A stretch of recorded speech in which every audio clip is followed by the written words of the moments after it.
ask you a couple of questions, you may. I- We had a very beautiful day, celebrating a very nice man, a good man, great humanitarian, Jimmy Carter, funeral.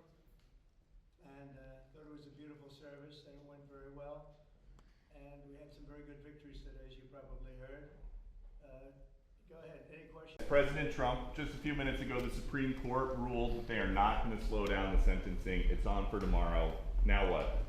Well, they called for an appeal, and as you know, they acknowledged what the judge said about no penalty, and there's no penalty. But we're going to appeal anyway, just psychologically, because frankly, it's a disgrace. It's a judge that shouldn't have been on the case. He's a highly conflicted judge, and they called for an appeal. So I read it, and I thought it was a fair decision, actually. So I'll do my little thing tomorrow. They can have fun with their political opponent. As you know, I'm under a gag order from a judge. This is the first. This was an attack of a political opponent. And if you take a look at it, I'm not supposed to be talking about it, so I won't. I'm the first president and probably one of the first candidates in history that's under attack with a gag order, where I'm not allowed to speak about something. And they ought to find out what that's all about. And this is a long way from finished. And I respect the court's opinion. I think it was actually a very good opinion for us because you saw what they said. But they invited the appeal, and the appeal is on the bigger issue. So we'll see how it all works out. I think it's going to work out well. We beat Jack Smith. He's back, I hope, at The Hague, but I don't think he should be there either. He puts people in very bad positions, like giving people death penalties. I will tell you, Jack, he is a disgrace. We won all of those cases. We won most of the other cases, or they're limping along. We've had a lot of lawfare. These are all people that understand what's going on here very badly. This was an attack on the Republican Party. This was an attack on the Republican candidate who just won an election by record numbers, the highest number of Republican votes by far ever gotten. And we won all swing states, 7 swing states. We won the popular vote by millions of people.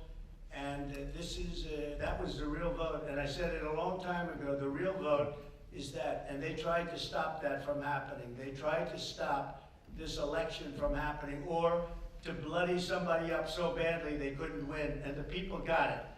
And again, we won by the largest number. Nobody's ever seen anything like that. It was conclusive. It was a massive, they say, the most consequential election in 129 years.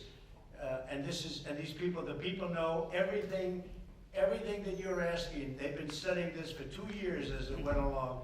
And hopefully it'll never happen again, an attack on a political opponent. So Peter will be appealing the decision. They're asking for an appeal, and that's on the fact, on what's going to happen, much more importantly than tomorrow. Off the top, you mentioned the Carter funeral today. What were you talking to Barack Obama about?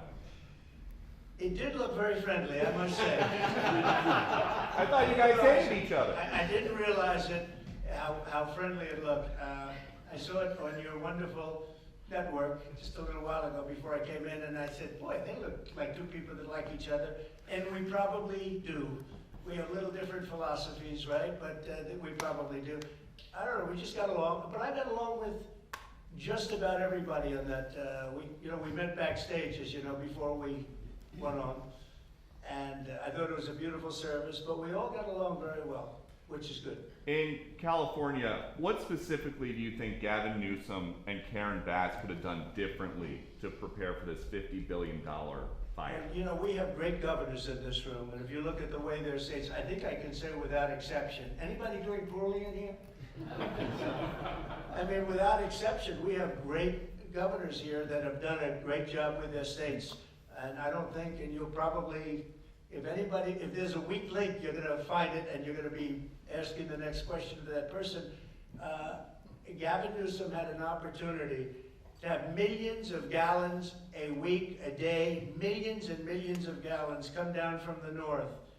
And I was able to get him federal approval from that, from the Department of Commerce of all departments. I didn't realize it would go through Commerce. I would have thought environmental, but it goes through Commerce. I got all of the approvals, and He said, I don't want to sign it, I don't want the water, we don't need the water. I said, you need the water, your reservoirs are empty, the whole place, you need the water. That was 5 years ago. And I had it all done, the work was all done, we sent it to him, he refused to sign it. And if you noticed yesterday, the hydrants were empty, they didn't have any water, many of them. They said 20%, but now I just heard 50%, and now none of them have water, and that fire's still raging. He turned that down. I was gonna give him unlimited water. It would come down, it really comes down from the north, way up north, including parts of Canada. It's so much water that they wouldn't know what to do with. Just the opposite would have happened. And that's the reason that this happened. He wouldn't do what we wanted, and we're gonna force that upon him now, but it's very late, because I think it's one of the great catastrophes in the history of our nation. This is not just in Los Angeles. I've never seen anything like that, devastation. And we're talking about homes that cost $200, $300, $400 million. Nobody's ever seen anything like it. People that, and very influential people worldwide. I don't know that they ever go back either, because you know, they weren't happy with California. They weren't happy with Gavin Newsom. They weren't happy with their whole lifestyle there, with the crime being out of control, all the other problems. They were not happy. And it's going to be very interesting to see whether or not they're going to build, or whether somebody else is going to build and build a much lesser home. These were the most expensive homes outside of Palm Beach County. I see a list outside of Palm Beach. These were the most expensive homes anywhere in the world. And I don't think I think a lot of them are just not going to go back and build it. Plus, they don't want to be part of a construction site. They don't want to, they're building a home, another one's building, they're building in front of them, behind them, alongside of them. So I think it's a tragedy. I think it's an incredible tragedy. It's also a tragedy for a tax base. And the governors know exactly what I'm talking, and I'd like to hear anybody talk about that. But if you're the governor of a state and you lost thousands of very rich people that were paying a lot of taxes, and weren't happy about it, and weren't happy about what's happened to California, which has all the advantages of greatness, but they've had horrible politicians. I think that Gavin is largely incompetent, and I think the mayor is largely incompetent, and probably both of them are just stone cold incompetent. What they've done is terrible. Would anybody have a comment on that? Because when you talk about losing the tax base, you're losing a lot of, you're going to lose a lot of those people permanently. Those people pay billions of dollars in taxes. Governor, what about you? We got some great property in Louisiana. Well, they'll be moving to a lot of your states. They'll be moving to Florida, I can tell you, I know that. But they're going to be moving to, you're going to pick up a lot, Texas. So it's a rough situation. I've never seen, I think it's one of the great catastrophes in the history of our country. Not even believable. President Biden's term, almost over. Before he goes, there's talk that he might trade a Gitmo al-Qaeda detainee, Mohammed Rahim, for 3 American hostages held by the Taliban. Should he do that? Well, I haven't looked at it. I will be looking at it. They're showing me tomorrow morning. They're showing me that there's a trade on. And trades, I have not been in favor of the trades they've made, but I'll be taking a look tomorrow. We'll announce something tomorrow. Don Jr. and some of your team just got back from Greenland. What's the price tag? Well, maybe no price tag. You know, look, we're going to have to see what happens, because Denmark, we need this for national security. We need Greenland very badly. You look at the Russian ships, the China ships, they're all over the place. They're, you know, surrounding. Now, they have for a long time. That's a lane. But we need that for national security. So I don't know that Denmark has any right, title, and interest, so we're going to find that. But I can tell you, you saw the clips that were released. The people of Greenland would love to become a state of the United States of America. We were greeted with tremendous love and affection and respect. The people would like to be a part of the United States. Now, Denmark maybe doesn't like it, but then we can't be too happy with Denmark, and maybe things have to happen with respect to Denmark having to do with tariffs. Because they have to do this, I think, for the free world. We need that to protect the free world. Is very important, and getting more important every year. When you were with all the Republican senators yesterday in Washington, which of your nominees do they think are going to have the hardest time getting confirmed? So we had a great meeting with almost every senator, Republican senator, and I would say that First, it was a love fest. This is a love fest too, I believe. I'll let you know in about an hour. But this is pretty much a love fest. I mean, the governors aren't exactly chopped liver, right? This is a group of people that have done a phenomenal job, and especially when you see what's going on in Los Angeles and all. You look at the way they've run their states, it's incredible. I talk about it all the time. The top 25 states, and I don't believe we have any in the list of crime. So every one of them is a Democrat-run state. We want to get along with the Democrats. I'm trying to be nice. We're going into a new term. It's going to be a great time for them. I'm going to call it the golden age. I believe we have a chance at the golden age of America. But I have to tell you, you look at the crime, it's all on the shoulders of Democrats and the way they run their states. And if these people ran those states, same people, same everything, but you put these people in those states, you wouldn't have crime like that at all. We've been watching over the last couple weeks, a lot of CEOs, including some who censored you 4 years ago, have been coming down here basically to kiss the ring. Did they change or did you change? Well, maybe we all changed. I think they've gained a lot of respect. I think they looked at the mandate that we got. As you know, we won the popular vote, as I said. We won all 7 swing states. They said, well, if Trump would win, I had to win 3. Because I had a lot of early voting going on, and we had to win 3, and we won all 7, and we won them by a lot. We didn't win them by a little, we won them by a lot, and we won the popular vote by a lot. I think that had an effect. I also think it's like, let's get something done. You look at what happened with Facebook today and yesterday, what they announced, that was a big concession from them. I mean, they went from I call them the unlocked boxes. They call them lock boxes. I call them the unlocked boxes because they seem to be unlocked a lot of times.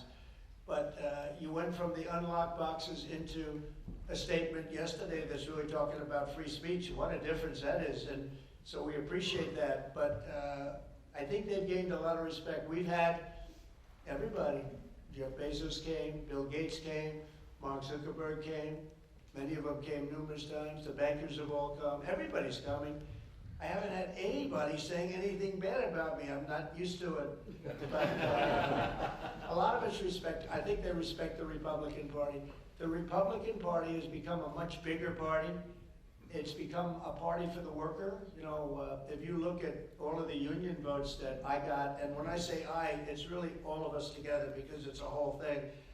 But we won the Teamsters, we did great with the auto workers, we did, all heavily union, and non-union states we won by a lot. Florida is an example, we won by millions of votes, the highest vote ever gotten. And so it's been a great period of time. A ton of world leaders have called you as well. We understand still no call with Putin. Is that a day 1 or week 1 call that you want to have? He wants to meet. And we're setting it up. President Xi, we've had a lot of communication, and we have a lot of meetings set up with a lot of people. Some have come, but I'd rather wait till after the 20th. And when you say meet with Putin or meet with Xi, do you guys want to have some kind of a summit, or are they going to come here? To be determined, but President Putin wants to meet. He's said that even publicly, and we have to get that war over with. That's a bloody mess. Soldiers are being killed by the millions. I looked at some very graphic pictures yesterday. The soldiers that are being killed, it's a flat field. The only thing that stops the bullet is a body. It's a very, very flat land. And the soldiers are fighting, and they are dying by the hundreds of thousands. And not to mention the towns and the cities which were, largely demolished. And there are a lot of people in the big surprise, and it's going to be a very unpleasant surprise, is how many people were killed in that war. It's much higher than the press is reporting. When a building comes down, these are big buildings, they're 2 and 3 blocks long, different kind of construction. They're long and not that tall in many cases, but they're 20 stories. But when a building like that comes down and they say nobody was injured, no, a lot of people were killed. I think the numbers are going to be much higher. And that's a war that would have never happened if I were president, and it's a war that I'm going to try really to stop as quickly as I can. The number of people dying on a daily basis, and I get the reports every single day, and largely soldiers at this point, but the number of people, both Russia and Ukraine, it's staggering. When you threatened tariffs on Canada a couple weeks ago, Justin Trudeau rushed down here. He wanted to make nice. Now he's on the way out. Is that what you wanted? I didn't think he was gonna quit. He probably saw the numbers. Look, I called him Governor Trudeau because they should be the 51st state, really. It would make a great state, and the people of Canada like it. They pay lower taxes. They have virtually no military. They have a very small military. They pay less than 1%. They're about the lowest payer in NATO. They're supposed to pay much more. They haven't been paying. They have a lot of problems, and I was with Wayne Gretzky. I said, Wayne, would you like to be the governor of Canada? I can't imagine anybody doing any better than Wayne. Wayne was not too interested, but I think he probably would have liked statehood. He's a friend of mine. He's a great guy. He's the great one. We call him the great one, right? He's a great hockey player. But I will say this. I think that there's, it was stated pretty strongly a couple of weeks ago about Canada, and people laughed, and now they're all saying, well, it's very interesting. And I say from the standpoint of the United States, we're subsidizing Canada $200 and $250 billion a year. We have massive deficits. They've taken about 20% of our car business. I'd rather do it here. We could put tariffs on that. We don't have tariffs on them yet, but that will happen. But they've taken about 20% of our car business. I'd rather have it done in Detroit or have it done in South Carolina or any other state that does cars, and we have a lot of them. We don't need Canada for that. We don't need Canada for lumber because we have big forests that we have, not utilized. In some cases, they're protected, which I can take that protection off. And you take down a tree and you grow a better tree, and that's pretty common. But we don't need anything. We don't need their fuel. We don't need their energy. We don't need their oil and gas. We don't need anything that they have. And I said to Trudeau, I said, why are we subsidizing you $200 and $250 billion a year? He said, I really don't know. And I said, well, I don't know either. I said, what would happen to Canada if we didn't? He said Canada would be obliterated if that happened. I said, then Canada should be a 51st state. And that's where we are now. A story that kind of disappeared very suddenly. Do you have any idea whatever happened to the drones? What happened to drones? Well, you had said that you thought the government knew what was happening with these drones over New Jersey. There were some by Bedminster. I don't know. They're over Bedminster a lot. So what happened? I'm going to give you a report on drones about one day into the administration, because I think it's ridiculous that they're not telling you about what's going on with the drones. And it's not only with me. Glenn was telling me today that in Virginia they have drones all over the place too, and nobody's reporting it. I don't know why they're not. Do you want to say something about that? Just one quick comment, which is we are home to the largest naval base in the world in Quantico, and we house a lot of the SEAL teams and have a huge national security infrastructure. And now for 2 years running, we have had drone incursion over secure airspace, and we still don't know why. And I think that's absolutely unacceptable. And I think President Trump and the new leadership coming in, I think will work diligently to understand who's behind this and what we do in order to stop the digital surveillance of all of our secure infrastructure. Is it dangerous? Well, I can tell you this. While we were dealing with a terrorist attack in New Orleans, we had drones being thrown over our nuclear reactors in Louisiana. And we brought that attention to the FAA. We've been asking the FAA to give these states the ability to mitigate these drones. And it's sitting on some bureaucrat's desk. And that's real. Nobody knows. They don't want to talk about it.